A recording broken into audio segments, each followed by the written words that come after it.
Dear student, welcome to all of you. To support my English class, today we shall study the explanation of the next paragraph from lesson second. We are not afraid to die if we can all be together. Try to understand. Please pay attention into your textbook and try to read with me. The first indication of impending disaster came at about 6 p.m. with an ominous silence. The wind dropped and the sky immediately grew dark. Then came a growing roar and an enormous cloud towered out of the ship. With horror, I realized that it was not a cloud, but a wave like no other I had ever seen. It appeared perfectly vertical and almost twice the height of the other waves, with a frightful breaking crest. Try to understand the explanation of this passage.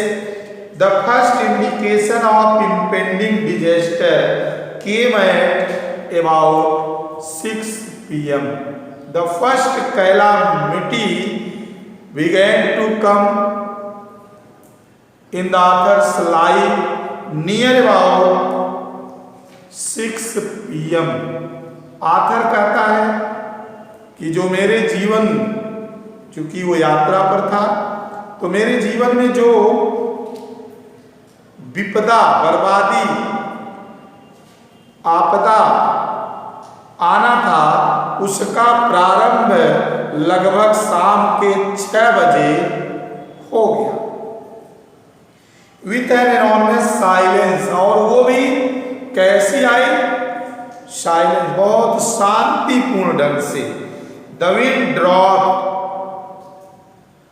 Suddenly, the wind drop, अचानक जो तेज हवा चल रही थी, झोंके के साथ चल रही थी, वो बंद हो गई। And the sky immediately grew dark, and the sky became dark. The cloud became dark. आसमान क्या हो गया? एकदम काला हो गया। और then came a groaning roar and enormous cloud towered off the ship.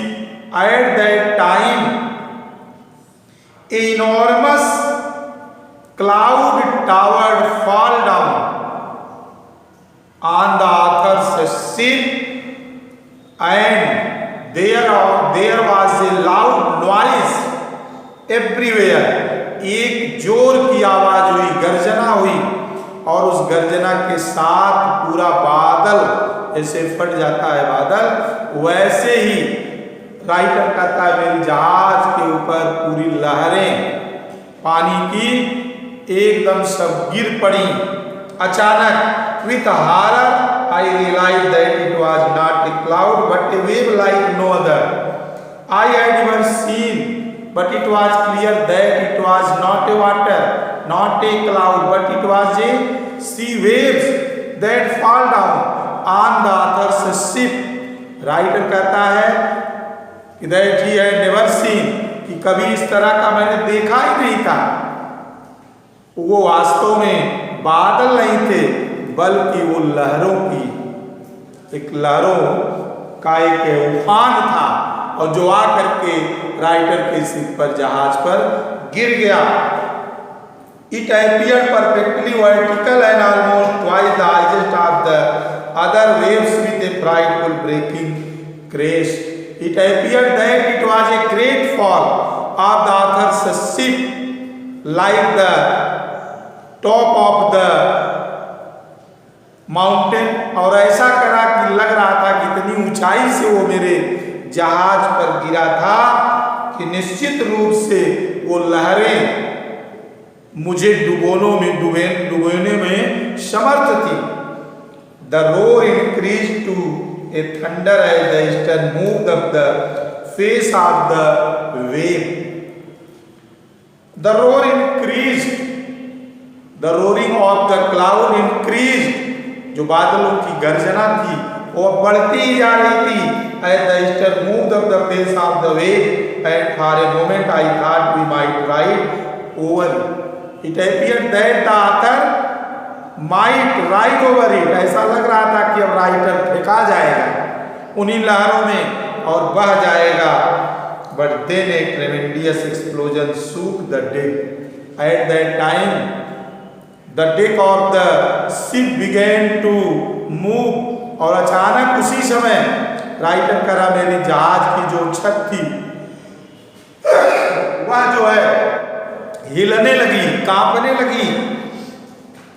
A torrent of green and white water broke over the ship. A lot of a heavy rain, a heavy waterfall on the deck of the author's ship. और वास्तव में पूरी एक भारी पानी writer की जहाज पर आकर के गिर पड़ा। My head smashed into the wheel and I was aware of flying overboard and sinking below the waves। At that time the author sank in the water। और ऐसा उस समय स्थिति पैदा हुई कि राइटर कहता है कि लग रहा था कि मैं अब डूब जाऊंगा, क्योंकि मैं लहरों से एकदम पूरी तरह से टकरा गया था। I expected my approaching death and the author felt that it was near his time। It means near of his death। Writer को अब लगने लगा था कि मेरी अब मृत्यु एकदम करीब आ गई है। And as I was losing in conscience I felt quite peaceful। At that time as soon as the death is coming the author felt that it was very silent। कह रहा राइटर कि जैसे जैसे मेरी मृत्यु करीब आ रही थी और वो भी बड़ी शांति ढंग से आ रही थी, मुझे ऐसा अनुभव हो रहा था कि अब मैं डेथ के करीब हूँ। Unexpectedly my head popped out of the water a few meters away. At that time probably the author's head came out from the water suddenly। अचानक राइटर कह रहा तब तक क्या हुआ, मेरा सिर पानी से बाहर आ गया और कुछ ही भी a few meter away wave walker was near capsizing her mast almost horizontal। और कुछ ही मीटर दूर वे वाकर जो अर्थात मेरा जहाज था वो डूबने जा रहा था, जो राइटर अपनी आंखों से देख रहा था, क्योंकि अब उसका जो मस्तूल था वो लगभग जो समुद्र के पानी के एकदम सतह अर्थात क्षितिज तक वो आ चुका था। Then a wave held upright my lifeline jerked taut। At that time a wave held upright। अचानक राइटर कहता है कि एक लहर ने मुझको पुश किया, धक्का दिया और पुनः जहाज को धक्का दिया और जहाज क्या हो गई, अपराइट एकदम सीधी खड़ी हो गई। और it appeared that the life of the author had been saved। ऐसा लगा कि अब राइटर की जिंदगी एक झटके के साथ पुनः बच गई थी। I grabbed the guard rails and sailed through the air into the wave walker's main boom। At that time the author caught the railing of the ship tightly to save his life, और writer ने अपने जीवन रक्षा के लिए जो जहाज की railing थी उसको बड़े ही मजबूती से पकड़ चुका था, और waves tossed me around the deck line a rag doll, और कह रहा है कि मेरा शरीर उस जहाज के रेलिंग से बार बार जाकर के टकरा रहा था, क्योंकि जहाज भी इस तरह से हिल डुल रही थी।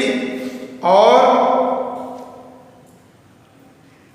माई left ribs crack at that time tossed me around the deck like a rope doll, my left ribs crack, the rib of the left side of the author had been cracked. Writer कह रहा मेरे जो left की अर्थात जो मेरे बाएं ओर की मेरी